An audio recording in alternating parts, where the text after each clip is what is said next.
अभी तमाम साथी अपनी जगह पर बैठ जाए, मस्जिद के तकद्दुस का ख्याल रखें।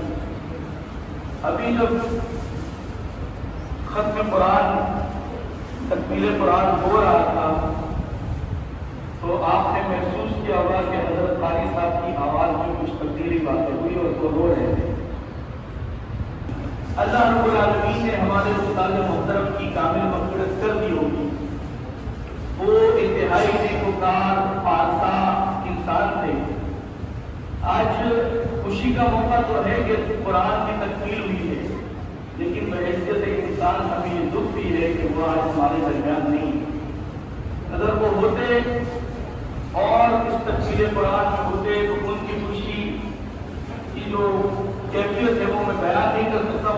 तनज़्ज़लुल मलाइकतु वर्रूहु फ़ीहा बिइज़्नि रब्बिहिम मिन कुल्लि अम्र सलामुन हिय हत्ता मत्लअल फ़ज्र।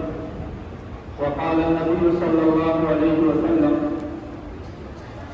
मन साम रमज़ान ईमानन वहतिसाबन ग़ुफ़िर लहू मा तक़द्दम मिन ज़न्बिही।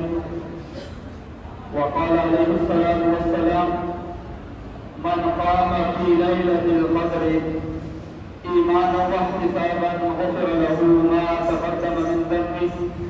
औ कमा क़ाल अलैहि सलातु वस्सलाम सदक़ल्लाहुल अज़ीम वसदक़ रसूलुहुन नबियुल करीम व नहनु अला ज़ालिका मिनश शाहिदीन वश शाकिरीन वल्हम्दुलिल्लाहि रब्बिल आलमीन।